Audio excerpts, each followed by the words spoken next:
Hello. Maratha विद्याप्रसारक समाजाच्या KTHM महाविद्यालयात मी doctor Sambhaji पगार आपणा सर्वांचे सहर्ष स्वागत करतो. द्वितीय वर्ष वाणिज्य, कृषी आणि औद्योगिक अर्थशास्त्र विशेष पेपर 1 च्या व्याख्यानामध्ये आज आपण शूलचा पारंपरिक शेती परिवर्तन सिद्धांत अभ्यासणार आहोत.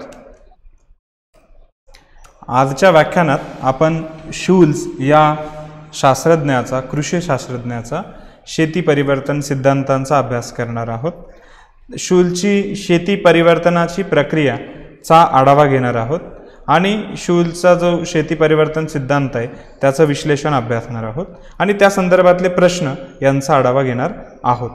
मागील व्याख्यानात आपण कृषी अर्थशास्त्र आणि त्या संदर्भातल्या जे काही स्वरूप, व्याप्ती, महत्त्व आणि भारतीय अर्थव्यवस्थेत शेती क्षेत्राची भूमिका या बाबींचा आढावा घेतलेला आहे. शूलचा शेती परिवर्तनाचा आणि पारंपरिक शेती परिवर्तनाचा सिद्धांत बघण्यापूर्वी शूलची जी काही शैक्षणिक पार्श्वभूमी आहे त्याचा आपण थोडक्यात आढावा घेऊया.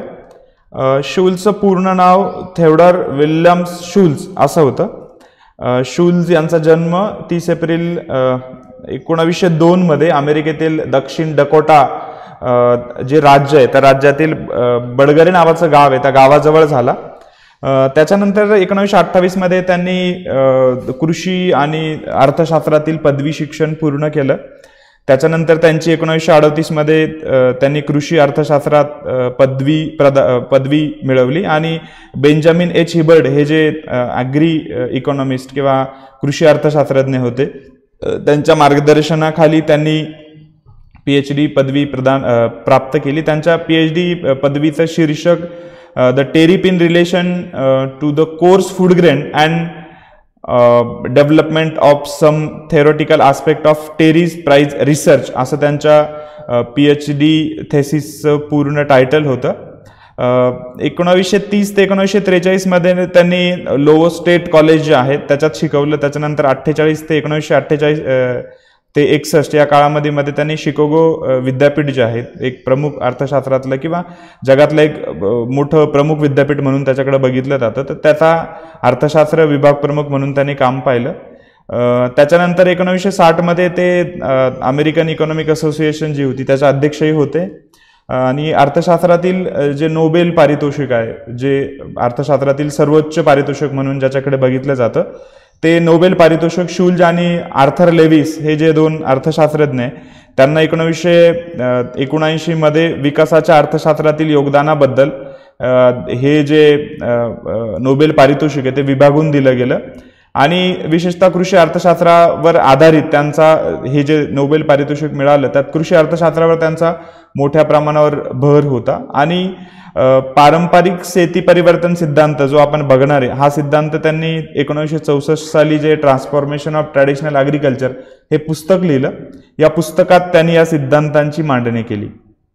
आता शूल्सने पारंपरिक शेतीची व्याख्या करण्यापूर्वी या शेतीविषयीच्या ज्या गैरसमजुती होत्या त्या दूर करण्याचा प्रयत्न केलेला आहे आणि शूल्स यांच्या मते कोणत्याही देशात लोक सामान्यतः जगत असलेल्या रूढी व परंपरा यांच्या संबंधाशिवाय पारंपरिक शेती असते असं त्यांनी त्या ठिकाणी सांगितलेलं आहे. ज्याला आपण पुरामतवादी किंवा अंधश्रद्धा किंवा लहरी समाजातील पारंपरिक शेती असं म्हणतो.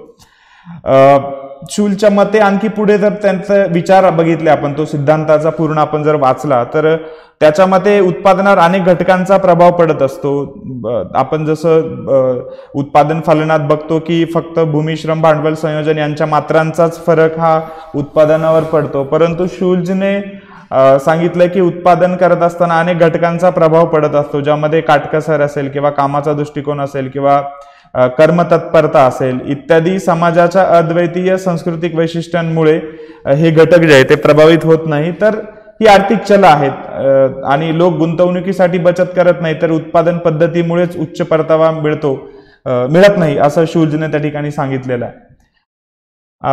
आता शूल्सने पुढे असं म्हटलंय, शूल्स त्याच्या सिद्धांतात पुढे असं म्हणतो की लोक श्रमाला मजुरी किंवा मोबदला कमी मिळत असल्याने अधिक काम करत नाही आणि त्यामुळे भांडवल संचय किंवा श्रमाचा अधिक वापर सांस्कृतिक घटकामुळे नाही तर आर्थिक घटकामुळे होतो असं शूल्जने त्या ठिकाणी सांगितलेलं आहे.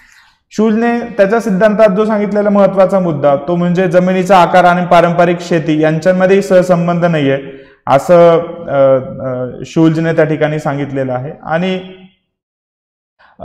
त्याच्या पूर्ण या सिद्धांतामध्ये पारंपरिक शेतीची जी मालकी आहे ही स्वतःकडे असणाऱ्या आणि अधिक कुळ शेती असणाऱ्या दोन्ही देशात आढळून येते असं त्या ठिकाणी शूल्जने त्याच्या सिद्धांतात सांगितलेलं आहे.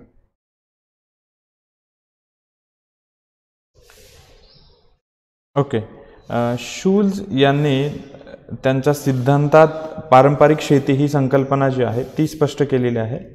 आणि शूल्ज यांनी त्यांच्या सिद्धांताची मांडणी केली त्यावेळी त्यांच्या मते शेती ही सर्वस्वी आर्थिक संकल्पना आहे.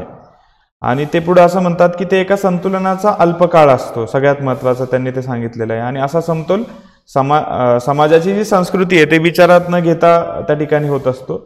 जी शेती जुन्या आणि कमी उत्पादन देणाऱ्या परंपरागत साधनांचा वापर करून केली जाते त्याला शूल्जने पारंपरिक शेती असं त्या ठिकाणी म्हटलेलं आहे. आणि साधारणतः या शेतीतून उत्पादन अल्प प्रमाणात मिळतं असं शूल्ज म्हणतात. शूल्जने पुढे असं म्हणतात की लागवडीचं कौशल्य स्थिर स्वरूपाचं या शेतीमध्ये असतं आणि अशा शेतीमध्ये तंत्रज्ञानाचा वापर अजिबात केला जात नाही, म्हणूनच याला आपण पारंपरिक शेती असं म्हणतो. म्हणजे पारंपरिक शेतीमध्ये फक्त परंपरागत साधनांचाच वापर केला जातो. आधुनिक तंत्रज्ञान किंवा तंत्रज्ञानातील जे बदल आहे त्या बदलाचा जो स्वीकार आहे हा स्वीकार पारंपरिक शेतीमध्ये केला जात नाही. आणि जमीन किंवा बियाणं जे आहेत ते पारंपरिक स्वरूपाचीच वापरले जातात. आत्ताच्या काळातले जे काही हायब्रिड बियाणं आहेत किंवा जे संकरित बियाणं आहे अशा स्वरूपाचं बियाणं वापरलं जात नाही. जे पारंपरिक बियाणं आहे तेच बियाणं त्या ठिकाणी वापरलं जातं. आणि या शेतीमध्ये कोणत्याही प्रकारचा तांत्रिक बदल होत नाही. तांत्रिक बदल किंवा टेक्नॉलॉजिकल चेंजेस जो आहेत हा शेतीमध्ये अजिबात होत नाही. आणि परंतु ही शेती करत असताना शूल्ज असं म्हणतात की शेती उत्पादनासाठी याच्यात अधिक जे उत्पादन साधनं आहेत, विविध उत्पादन साधनं आहे यांचा मेळ यामध्ये घातला जातो आणि यांच्यामध्ये कोणताही बदल होत नाही, पण बदलाचा दर हाही त्या ठिकाणी स्थिर असतो असं शूल्जने त्यांच्या सिद्धांतामध्ये सांगितलेलं आहे. शूल्ज त्यांच्या सिद्धांतात असं म्हणतात की कृषी साधनाची उत्पादित करण्याची क्षमता आणि कृषी साधनांची किंमत यांच्यामध्ये संतुलित परिस्थिती निर्माण होत राहते. आता हा मुद्दा अर्थशास्त्र आणि कृषी अर्थशास्त्राच्या दृष्टीने खूप महत्वाचा आहे की उत्पादन साधनांची क्षमता आणि कृषी साधनांची किंमत यांच्यामध्ये निश्चितपणे संतुलन निर्माण होतं. आणि मग अशा प्रकारे शूल्जने ही जी पारंपरिक शेती आहे त्या पारंपरिक शेतीची व्याख्या करून पारंपरिक शेती म्हणजे काय किंवा ती कशा स्वरूपाची आहे ते त्यांनी स्पष्ट केलेलं आहे. शूल्जने पुढे त्यांच्या सिद्धांतामध्ये पारंपरिक शेतीची जी प्रमुख वैशिष्ट्य आहे ती स्पष्ट केलेली आहेत. आता ही पारंपरिक शेतीची वैशिष्ट्य कोणती, तर पहिलं वैशिष्ट्य त्यांनी सांगितलंय की विदारणात्मक कार्यक्षमता, ज्याला आपण अलोकेटिव्ह एफिशियन्सी असं इंग्रजीत म्हणतो. आता बऱ्याचदा पारंपरिक शेती संबंधी सर्वसाधारण आपण ज्याला समज किंवा धारणा असं म्हणतो की शेतीमध्ये संसाधनांचे वितरण योग्य पद्धतीने होत नाही असं इतर अर्थशास्त्रज्ञांनी त्या ठिकाणी मांडलेला आहे की आपण असं धारणा किंवा समज धरतो. पण शूल्जने अमान्य केलंय. त्याच्यामध्ये पारंपरिक शेतीची जी संसाधनं आहे ती संसाधनं ही किंवा त्या संसाधनांचं वितरण हे पूर्णपणे किंवा परिपूर्ण आहे. त्याने कारण त्याचं असं दिलंय की उत्पादन करण्याची जी पद्धती आहे ती अपरिवर्तनीय असते आणि शेतकरी दरवर्षी सीमांत उत्पादकता आणि साधनांची किंमत यांच्यामध्ये संतुलन राखण्याचा प्रयत्न त्या ठिकाणी करत असतो. शूल्जने पारंपरिक शेतीमध्ये उत्पादन साधनांच्या वितरणामध्ये कमी महत्वाची आणि अकुशलता असते असं त्या ठिकाणी गृहीत मांडलेलं आहे.